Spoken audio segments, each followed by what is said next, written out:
ओम शांति। आज 1 सितंबर 2022 की साकार रूप में चले हुए प्यारे बाबा की मधुर महावाक्य सुनते हैं। प्यारे बाबा बोले, मीठे बच्चे, अभी तुम ब्राह्मणों को देवताओं से भी जास्ती रॉयल्टी से चलना है, क्योंकि तुम अभी निराकारी और साकारी ऊंच कुल के हो। प्रश्न, किन बच्चों का मुखड़ा चेहरा फूल की तरह खिला हुआ रहेगा? उत्तर है, जिन्हें गुप्त खुशी होगी कि बाप से हम बेहद का बरसा लेकर विश्व का मालिक बनते हैं। नंबर दूसरा, जो ज्ञान और योग से सतु प्रधान बनते जा रहे हैं, आत्मा पवित्र होती जा रही है, आत्मा पवित्र होती जाती है। ऐसे बच्चों का मुखड़ा फूल की तरह खुशी में खिला हुआ रहेगा। आत्मा में ताकत आती जाएगी। मुख से ज्ञान रतन निकलते निकलते रूप बसंत बन जाएंगे। नई राजधानी का साक्षात्कार होता रहेगा। गीत, मरना तेरी गली में। ओम शांति। मीठे मीठे बच्चों ने अच्छी तरह समझ लिया है कि हमको बाबा के गले का हार बनना है। ये किसने कहा? आत्मा ने कहा कि अभी आपके ही गले का हार बनना है। देह अभिमान छोड़ना है। अभी हम रुद्रमाला में पिरोए जाएंगे। वापिस जाना है, इसीलिए जीते जी देह अभिमान छोड़ना है। आत्मा परमात्मा की संतान है, उनसे ही आप हम वर्षा ले रहे हैं। बच्चों को ये नशा रहना चाहिए तो बुद्धि शिव बाबा पास चली जाएगी। हम आत्मा उनकी संतान हैं। अभी ब्रह्मा द्वारा उनके पोत्रे बने हैं। निराकार बाबा साकार दादा हैं। बाप है ऊंचे ते ऊंच। मनुष्य जो ऊंचे धनवान होते हैं, वो बड़ी रॉयल्टी से रहते हैं। अपनी पोजीशन का नशा रहता है। तुम बच्चों को अंदर में बहुत खुशी होनी चाहिए। बाप की याद में रहना, यही देही अभिमानी अवस्था है, जिससे तुम्हारा बहुत फायदा है। तुम बच्चे जानते हो कि हम ईश्वरीय संतान ब्रह्मा की संतान हैं। बाबा कहते हैं, तुम मेरे बच्चे हो ही। अभी तुमको ब्रह्मा द्वारा एडाप्ट करता हूँ। तुम्हें ये नशा रहना चाहिए। हम निराकारी और साकारी ऊंच ब्राह्मण कुल के हैं। अपने को ब्राह्मण समझना है। हम ईश्वरीय संतान ब्रह्मा की औलाद हैं। तुम जानते हो हम ब्राह्मण से देवता बन रहे हैं, ये भूलना नहीं चाहिए। तुम ब्राह्मणों को देवताओं से भी अधिक रॉयल्टी से चलना चाहिए। तुम्हारा अमूल्य जीवन अभी बनता है। पहले कौड़ी जैसा था, अब हीरे जैसा बनता है। इसलिए तुम्हारी महिमा है। मंदिर भी तुम्हारी यादगार बने हुए हैं। सोमनाथ जिसने देवताओं को ऐसा बनाया, उनका भी यादगार है, तुम्हारा भी यादगार है। सोमनाथ ने अविनाशी ज्ञान रत्न दिए हैं, तो उनका मंदिर कितना अच्छा बना हुआ है। तुम जब गीत सुनते हो तो जानते हो अभी हम शिव बाबा के गले का हार बनते हैं। गले का हार बने हैं। बाबा हमको पढ़ाते हैं। हमको पढ़ाने वाला कौन है? वह भी खुशी होनी चाहिए। पहले अल्फ बे पढ़ते हैं तो पट जमीन में बैठ पढ़ते हैं, फिर पेज पर बैठ पढ़ते हैं ना। सबसे पहला अल्फ बे पढ़ते हैं, तो पट ज़मीन में बैठ पढ़ते हैं, फिर बेंच पर बैठ पढ़ते हैं, फिर कुर्सी पर। प्रिंस प्रिंसेस तो कॉलेज में कोच पर कुछ पर बैठते हैं। उन्हों को पढ़ाने वाला कोई प्रिंस प्रिंसेस नहीं होता है, वो फिर भी कोई टीचर होता है, परंतु मर्तबा तो प्रिंस प्रिंसेस का ऊंच होता है ना। तुम तो सतयुगी प्रिंस प्रिंसेस से भी ऊंचे हो ना, वो फिर भी देवताओं की संतान है। तुम हो ईश्वरीय संतान, जिससे वर्षा लेना है, उनको याद भी करना है। उठते बैठते व्यवहार में रहते उनको भूलना नहीं चाहिए। याद से ही हेल्दी वेल्दी बनते हैं। बाप बच्चों को वेल कर वानप्रस्थ में जाते हैं, तो फिर कुछ भी नहीं रहा, सब कुछ दे दिया। जैसे तुम वेल करते हो कि बाबा ये सब आपका है। बाबा फिर कहते अच्छा ट्रस्टी हो, संभालो। तुम हमको ट्रस्टी बनाते हो, फिर हम तुमको ट्रस्टी बनाते हैं। तो श्रीमत पर चलना, कोई उल्टा सुल्टा धंधा नहीं करना, मेरे से पूछते रहना। कोई तो ये भी नहीं जानते कि बच्चों को भोजन कैसा खाना चाहिए। ब्रह्मा भोजन की बड़ी महिमा है, देवताएं भी ब्रह्मा भोजन की आस रखते हैं, तब तो तुम ब्रह्मा भोजन ले जाते हो। इस ब्रह्मा भोजन में बहुत ताकत है, आगे जल भोजन योगी लोग बनाएंगे। अभी तो पुरुषार्थी है, जितना हो सकता है शिव बाबा की याद में रहने की कोशिश करते हैं। बच्चे तो है ना, खाने वाले बच्चे पक्के होते जाएंगे, तो बनाने वाले भी पक्के निकलते जाएंगे।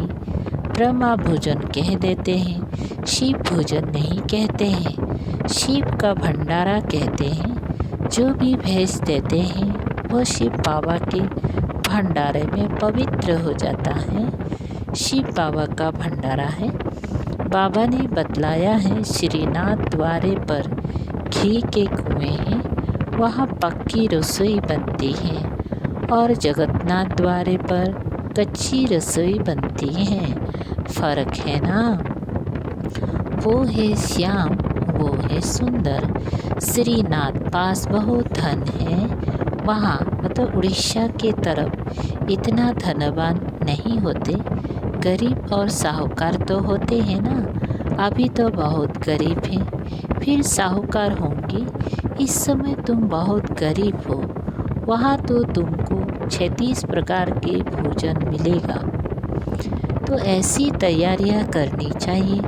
फल प्रजा भी 36 प्रकार के भोजन खा सकती है, परंतु राजाए का मर्तबा तो ऊंचे है ना। वहाँ का भोजन तो बहुत फर्स्ट क्लास होगा। सब चीज़ें A1 क्वालिटी की होती हैं। यहाँ सब चीज़ें Z क्वालिटी की हैं। दिन रात का फ़र्क है ना। अनाज आदि जो कुछ निकलता है सब सड़ा हुआ रहता है। तो बच्चों को बहुत नशा रहना चाहिए। कोई बड़ा इम्तिहान पास करते हैं तो नशा रहता है ना, तुमको तो बड़ा ऊंच नशा रहना चाहिए। हमको भगवान पढ़ा रहे हैं, जो सर्व का सद्गति दाता है। बाप कहते हैं मैं तुम्हारा ओबीडिएंट सर्वेंट हूँ। बाप बच्चों का ओबीडिएंट सर्वेंट होता है ना। बच्चों पर बलि चढ़ फिर खुद वानप्रस्थ में चले जाते हैं। बाप कहते हैं मैं भी बलि चढ़ता हूँ, परंतु तुम पहले बलि चढ़ते हो। आदमी मरता है तो उसकी चीज़ें कौड़नेघर को देते हैं ना। साहूकार होते हैं तो फर्नीचर आदि भी दे देते हैं। तुम बच्चे क्या देते हो? कीचड़ पट्टी। उसकी एवज में तुमको क्या मिलता है? गरीब ही वर्षा देते हैं, गरीब ही वर्षा लेते हैं। बलिहार जाते हैं, बाबा लेते क्या हैं? देते क्या है तो बच्चों को नशा रहना चाहिए। बेहद का बाबा मिला है, मुद पलिती कपड़े धोते हैं। सिख लोग कहते हैं गुरु नानक ने ये बाणी चलाई, जिसका ग्रंथ बना हुआ है। भारतवासियों को यह भी पता नहीं कि हमारी गीता किसने गाई। गीता का भगवान कौन था, कौन सा धर्म स्थापन किया, ये तो हिंदू धर्म कह देते हैं, आर्य धर्म कहते हैं, अर्थ कुछ भी नहीं समझते। ये समझते हैं कि आर्य धर्म था, अब तो सारा भारत अनार्य है। ये तो करके दयानंद के नाम रखा है। पिछाड़ी की जो टालियाँ निकलती हैं उनकी जल्दी जल्दी वृद्धि हो जाती है। तुमको तो मेहनत करनी पड़ती है, उन्हों को कन्वर्ट करने में देरी थोड़ी लगती है। यहाँ तो कन्वर्ट होने की बात ही नहीं है, यहाँ तो शुद्ध से ब्राह्मण बनना है। क्या बोलते हैं, यहाँ तो शूद्र से ब्राह्मण बनना है। ब्राह्मण बनना कोई मासी का घर थोड़ी है, चलते चलते फां हो जाता है। बाबा कहते हैं कोई गला भी काट दे तो भी अपवित्र नहीं बनना है। बाबा से पूछते हैं कि इस हालत में क्या करूं, तो बाबा समझ जाते हैं कि सहन नहीं कर सकते हैं। तो बाबा कहते हैं जाकर पतित बनो, ये तो तुम्हारे ऊपर है। वो तो करके इस एक जन्म लिए मार देंगे। तुम तो 21 जन्मों के लिए अपना कत्ल करती हो। चलते चलते माया जोर से थप्पड़ मार देती है। बॉक्सिंग है ना, एक ही घुसे से एकदम गिरा देती है। 12-20 बरस के शुरू से आए हुए भी ऐसे हैं जो एकदम छोड़ कर चले जाते, मर पड़ते। ऐसे भी नाजुक है, भूल पर तो पछताना होता है ना। बाप समझाते हैं बच्चे तुम यह डिससर्विस करते हो, ये ठीक नहीं है। शिक्षा तो दी जाती है ना, कोई गुस्सा नहीं लगाया जाता है। जैसे कहते हैं ना, घर में बच्चे बहुत तंग करते हैं तो चमाट लगानी पड़ती है। बाबा कहते अच्छा उनके कल्याण के लिए करके थोड़ा कान पकड़ लो, जितना हो सके बड़े प्यार से समझाओ। कृष्ण के लिए भी कहते हैं कि उनको रस्सी से बांध देते हैं, परंतु ऐसी चंचलता वहाँ होती नहीं है। इस समय के ही बच्चे नाक में दम कर देते हैं। तो बाप समझाते हैं कि मंजिल बहुत ऊंची है, हर बात में पूछो, बाबा युक्तियाँ बतलाते रहेंगे। हर एक की बीमारी अलग अलग होती है, कदम कदम पर सावधानी लेनी है, नहीं तो धोखा खा लेंगे। बहुत बहुत मीठा बनना है। शिव बाबा कितना मीठा, कितना प्यारा है। बच्चों को भी ऐसा बनना चाहिए। बाप तो चाहेगा ना बच्चे हमसे भी ऊंच बने, नाम निकाले। ऐसा फर्स्ट क्लास बनो जो हमसे भी तुम्हारा ऊंच पद हो।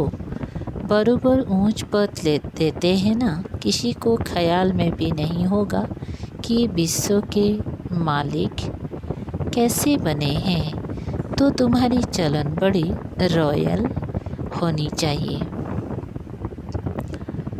चलना फिरना बोलना खाना बड़ा रॉयल्टी से होना चाहिए। अंदर में बड़ी खुशी रहनी चाहिए। हम ईश्वरीय संतान हैं। लक्ष्मी नारायण के चित्र तो प्रत्यक्ष है। तुम तो गुप्त हो ना, तुम ब्राह्मणों को ब्राह्मण ही जाने और ना जाने कोई। तुम जानते हो हम गुप्त वेश में बाबा से वर्षा लेकर विश्व के मालिक बनते हैं। बहुत ऊंच पद है, इसमें अंदर में बड़ी खुशी रहती है। मुखड़ा फूल की तरह खिला रहना चाहिए, ऐसा पुरुषार्थ करना है। अभी कोई ऐसा बना नहीं है, पुरुषार्थ करना है। आगे चल तुम्हारा बहुत मान होने वाला है। सन्यासियों और राजाओं को भी पिछाड़ी में ज्ञान देना है। अब तुम्हारे में भी पूरी ताकत आ जाती है। ज्ञान और योग बल से तुम्हें सदु प्रधान बनना है। मुख से सदैव रत्न ही निकलते रहे तो नाम रूप बसंत बन जाएंगी।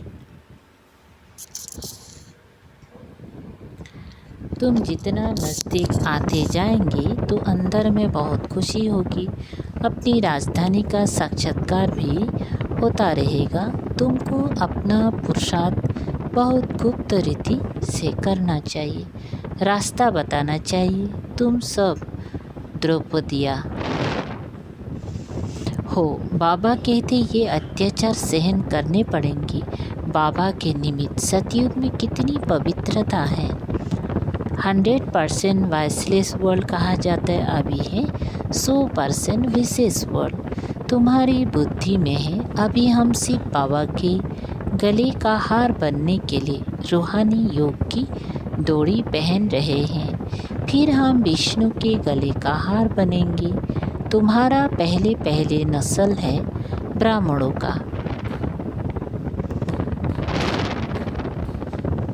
फिर तुम देवता क्षत्रिय बनते हो।